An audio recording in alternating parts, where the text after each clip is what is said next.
आज मी आणि निधीच घरी आहोत. निधीचे पप्पा ऑफिसच्या कामासाठी बाहेर गेलेले आहेत, तेव्हा मी साधा सिंपल अशी फ्लॉवरची भाजी बनवणार आहे, सोबत भाकरी बनवणार आहे. तुम्ही फ्लॉवरची भाजी कशी बनवता ते मला कमेंट करून नक्की सांगा. माझे व्हिडिओ तुम्हाला आवडत असतील तर माझ्या चॅनलला सबस्क्राईब करा आणि लाईक, शेअर आणि कमेंट करायला अजिबात विसरू नका. तर चला तर मग फ्लॉवरची भाजी कशी बनवायची ते मी तुम्हाला सांगते. कढईमध्ये मी 2 चमचे तेल गरम केलेलं आहे. त्याच्यामध्ये जिरे मोहरी टाकलेले. जिरे मोहरीची छान फोडणी बसली की त्याच्यामध्ये आपण बारीक चिरून घेतलेला कांदा टाकायचा आहे आणि कांदा छान आपल्याला परतून घ्यायचा आहे. त्याचा गोल्डन कलर येईपर्यंत थोडंसं मीठ टाका, म्हणजे कांदा पटकन भाजतो. आणि कांदा छान भाजला की त्याच्यामध्ये आपल्याला टाकायची आलं लसणाची पेस्ट.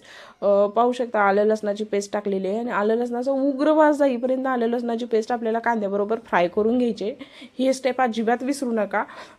व्यवस्थित आलं लसणाची पेस्ट फ्राय करा. नंतर त्याच्यामध्ये एक मोठा चिरून घेतलेला टोमॅटो घालायचा आहे आणि टोमॅटोही छान कांद्याबरोबर आणि आलं लसणाच्या पेस्टबरोबर छान मऊ होईपर्यंत मिक्स करून घ्यायचं आहे. आणि टोमॅटो छान मिक्स झाला की त्याच्यामध्ये थोडे बेसिक मसाले टाकायचे. तर मी थोडंसं चवीपुरतं मीठ टाकलेलं आहे, थोडीशी हळद टाकायची आहे आणि 1 चमचा किचन किंग मसाला टाकायचा आहे आणि थोडंसं 2 चमचे कांदा लसूण मसाला आपल्याला टाकायचा आहे. ओके, सो हे सर्व मसाले आपल्याला छानपैकी मिक्स करून घ्यायचे आणि ह्या मसाले थोडंसं तेल रिलीज करतील एवढं आपल्याला ते मिक्स करून घ्यायचं आहे. त्यांनी तेल रिलीज केलंच पाहिजे तर ते मसाले छान फ्राय होतात.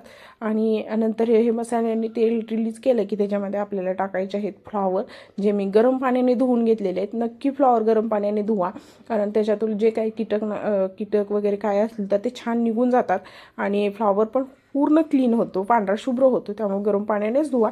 आणि नंतर ते फ्लॉवर छान त्या मसाल्यांबरोबर मिक्स करून घ्यायचे. त्याच्यावरती ताट ठेवून एक वाफ येऊन द्यायचे आणि ताटामध्ये मी पाणी ठेवलेलं होतं, कारण पाणी ताटामध्ये ठेवलं की भाजी खालून जळत नाही आणि छान वाफही येते भाजीला आणि पाणीही सोबत गरम होतं.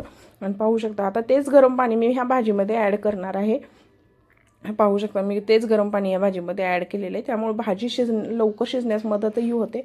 आणि आता ह्याच्यामध्ये आपल्याला 2 चमचे शेंगदाण्याचं कूट टाकायचं आहे आणि छान भाजी मिक्स करायची. शेंगदाण्याचं कूट याच्यासाठी की कन्सिस्टन्सी मेंटेन होते शेंगदाण्याच्या कुटाने.